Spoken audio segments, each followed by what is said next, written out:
यदि मेरे से कोई पूछे कि सर्दियों के मौसम में सबसे बेस्ट लड्डू कौन से होते हैं, तो मैं उनको यही सजेस्ट करूंगी कि उड़द दाल और गोंद के लड्डू सबसे बढ़िया होते हैं, जो बहुत ज़्यादा हेल्दी और टेस्टी भी होते हैं। सुबह सुबह एक लड्डू खा लोगे ना तो पूरे दिन एनर्जी से भरपूर रहोगे और इनको बच्चे, बड़े, महिलाएं कोई भी इनको खा सकती है। सबके लिए बेस्ट है और इनको बनाना भी बहुत ज़्यादा ईजी है। तो चलिए बनाना शुरू करते हैं। यहाँ लड्डू बनाने के लिए मैंने सारी चीज़ें ले ली है जो मैं आज डालने वाली हूँ लड्डुओं में। यहाँ मैंने 300 ग्राम उड़द की दाल ली है, 200 ग्राम सूखे वाले सिंगोड़े साबुत लिए हैं, पाउडर नहीं लिया है, एक गोटा लिया है। साथ में हमने लिए है यहाँ पर गेहूं का आटा, 150 ग्राम काजू, 200 ग्राम बादाम, 50 ग्राम खसखस, 100 ग्राम हमने लिया है यहाँ पर गोंद। ये थोड़ा अलग वाला गोंद है, वो डायमंड कट वाला नहीं है, ये बहुत ज़्यादा हेल्दी और अच्छा होता है। साथ में इलायची, काली मिर्च और 400 ग्राम हमने लिया है यहाँ पर गुड़। यहाँ पर मैं रेड वाला जो गुड़ होता है ना वो लेती हूँ लड्डू बनाने के लिए, जो बहुत ही ज़्यादा हेल्दी होता है और अच्छा होता है। तो सारी चीज़ों को अच्छे से कूट के पीस के तैयार कर लेते हैं। सबसे पहले मैंने गोटा लिया है, उसको हम कद्दूकस करके डालेंगे। कद्दूकस करने से इसका टेस्ट इतना अच्छा आता है ना, तो सबसे जो बारीक वाला है ना उससे हम इसको कद्दूकस करेंगे ताकि इसके अच्छे छोटे छोटे लच्छे भी बन जाएंगे, बहुत ज़्यादा बड़े भी नहीं बनेंगे। थोड़ी सी मेहनत तो लगती है पर सच में टेस्ट इतना गजब का आता है ना। और एक बात का ध्यान रखना है, जब भी आप लड्डू बनाएं तो इस तरह का जो गोटा होता है ना वो ही लेना है। काफ़ी लोगों को मैं देखती हूँ जो नारियल का बूरा होता है ना वो ले लेते हैं। भाई बूरे में कुछ नहीं होता है, उसका ऑयल निकालने के बाद जो पीछे बचता है ना वो वाला होता है। या आप लड्डू बनाने के लिए हमेशा यही काम में ले। और इसमें देखिए कितनी चिकनाट है। इसके बाद हमने सिंगोड़े लिए हैं, इनको हम थोड़ा सा कूट लेंगे। सिंगोड़ों में भी ज़्यादातर क्या होते हैं, आलसी लोग होते हैं कुछ, जो क्या करते हैं सिंगोड़ा का सीधा आटा ही लेके आ जाते हैं, लेकिन वो शुद्ध नहीं होता है, उसमें मिलावट होती है। तो सिंगोड़े साबुत लाएं, उसको कूट के पीस लें। थोड़ी सी मेहनत लगती है लेकिन अपने लिए थोड़ी मेहनत करनी पड़ती है। गुड़ भी तोड़ लिया है मैंने, सारी चीज़ें यहाँ पर तैयार कर ली है। अब सिंगोड़े जो हमने कूट के रखे हैं ना इनको हम पीस के पाउडर बना लेंगे। ये लड्डू खाने में इतने स्वादिष्ट होते हैं और बहुत ज़्यादा हेल्दी होते हैं। इसमें हमने सारी चीज़ें ऐसी डाली है जो हमारे हेल्थ के लिए अच्छी होती है। सिंगोड़ों को पीस लिया है। उसके बाद उड़द की दाल जिसे मैंने छान के साफ करके कपड़े से बढ़िया सी पोंछ ली है झटक के। उसके बाद इसको भी एकदम बारीक पीस लेंगे, मतलब दाना नहीं रहना चाहिए और बहुत ज़्यादा बारीक पाउडर भी नहीं बनाना है। इस तरह से हमें पीस के तैयार करनी है। हल्की सी दानेदार होगी ना तो बहुत अच्छे रहेंगे। इसी के साथ बादाम ली है 200 ग्राम, उसको भी पीस लेंगे, लेकिन इसका भी पाउडर नहीं बनाना है और ना ही बहुत ज़्यादा मोटी रखनी है। बिल्कुल इस तरह से पीस के तैयार करनी है जिससे लड्डू बहुत अच्छे बनते हैं, हल्के से दानेदार होते हैं। तो इसको भी हम निकाल लेते हैं। आप लड्डू किस प्रकार से बनाते हैं मुझे कमेंट में ज़रूर बताना। और मेरे लड्डुओं में आपको क्या चीज़ पसंद नहीं आई या कौन सी चीज़ सबसे ज़्यादा पसंद आई वो भी मुझे कमेंट में ज़रूर बता देना। तो काजू को भी हमने पीस लिया है। सारी चीज़ों को पीस के तैयार कर लेते हैं। खसखस ली है 50 ग्राम, इसमें इलायची और काली मिर्च अपने पसंद के अनुसार डाल सकते हैं। इसको भी हम पीस लेंगे। खसखस हम ज़्यादातर क्या करते हैं साबुत डाल देते हैं, जिससे वो इधर उधर आधी तो बिखर जाती है और टेस्ट भी इतना अच्छा नहीं आता है। कढ़ाई में डालेंगे हम घी 1 बड़ा चम्मच और घी को थोड़ा सा बढ़िया मेल्ट होने देते हैं। उसके बाद ये गोंद लिया है ना उसके हम फूले बनाकर तैयार करेंगे। आप चाहे तो गोंद का पाउडर बना के भी डाल सकते हैं और इसके फूले भी बना सकते हैं, लेकिन फूले बनाने से ये जो लड्डुओं का टेस्ट है ना एकदम क्रंची सा आता है। क्रंच आता है उसमें, खाते हैं तब तो बहुत ज़्यादा स्वादिष्ट लगता है। और घी बढ़िया गर्म करें फिर उसमें फूले डाल के अच्छे से बनाएं, नहीं तो ऊपर से तो फूले बन जाएंगे लेकिन अंदर से वो हार्ड रह जाएंगे। इस बात का ध्यान रखें। यदि इस तरह से नहीं बन पा रहे ना तो हल्का सा इनको तोड़ के फिर भी फूले बना सकते हैं आप। तो उसी में हमने 1 चम्मच घी और डाल दिया है। और अब हम इसमें डालेंगे उड़द की दाल जिसका आटा बना के रखा था ना वो वाला, और इसको बढ़िया सी मीडियम आंच पे सेकना है।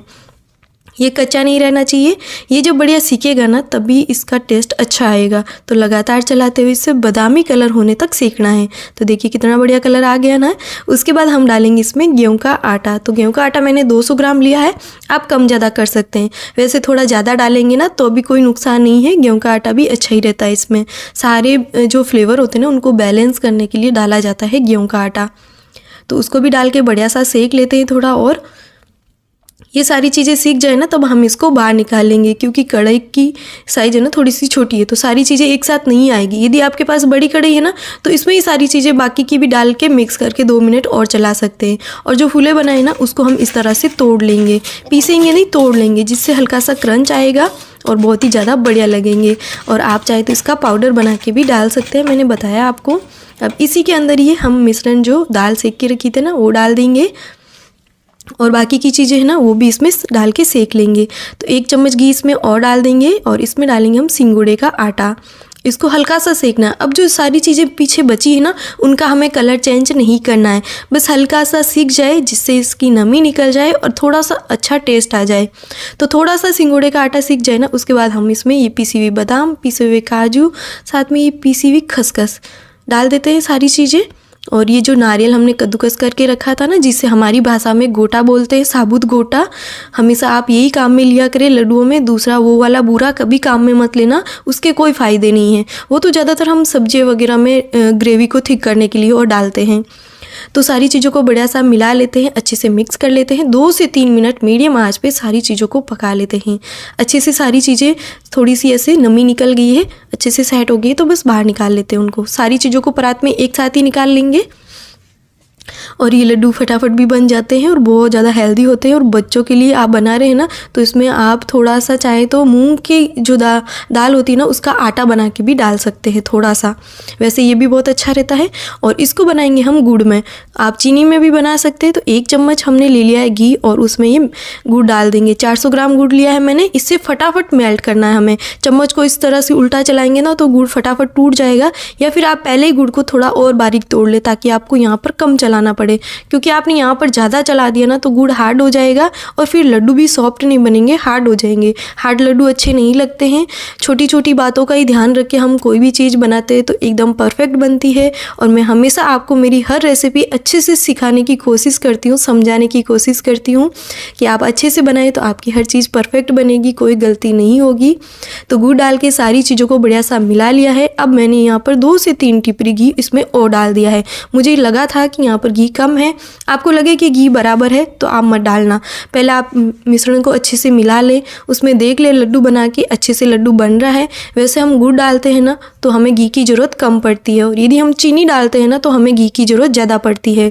तो यदि आप घी कम खाना पसंद करें तो गुड़ में बनाएं, और आप घी ज़्यादा खाना पसंद करते हैं तो आप इसको चीनी में भी बना सकते हैं। लेकिन सर्दियों के मौसम में गुड़ के लड्डू बहुत ज़्यादा हेल्दी होते हैं। और ये देखिए, आज मेरा बेटा स्कूल से आते इसकी खुशी देखिए। आज कोई बहुत इजी सा टेस्ट था, उसमें इसके 10 में से 10 नंबर आ गए। तो इतना उछल रहा है ना, मम्मा मेरे तो आज इतने नंबर आए, मुझे लड्डू खिलाओ फटाफट। और इसीलिए आपने शायद लड्डू बनाए आज इसी खुशी में कि मेरे नंबर इतने अच्छे आए। भाई हमेशा इतने अच्छे नंबर नहीं आता है, ये पढ़ने में बहुत वीक है, मेरा कहना नहीं मानता बिल्कुल भी। लेकिन आज इसके अच्छे नंबर आए तो इसको बड़ा मज़ा आ रहा है कि आज तो मेरे 10 में से 10 आ गए। और इधर हमारे लड्डू भी बनकर तैयार है। देखिए, वैसे मैंने ज़्यादा नहीं बनाए, कम ही बनाए, क्योंकि मैं 2-3 बार लड्डू बना चुकी हूँ। तो आप इस तरह से क्वांटिटी कम ज़्यादा कर सकते हैं इसकी, जैसे आपको चाहिए। लेकिन सारा मेज़रमेंट इस तरह से रखना, सच में बहुत ज़्यादा टेस्टी बनकर तैयार होते हैं। और ये देखिए एकदम सॉफ्ट, दानेदार और मुँह में घुल जाने वाले बनते हैं।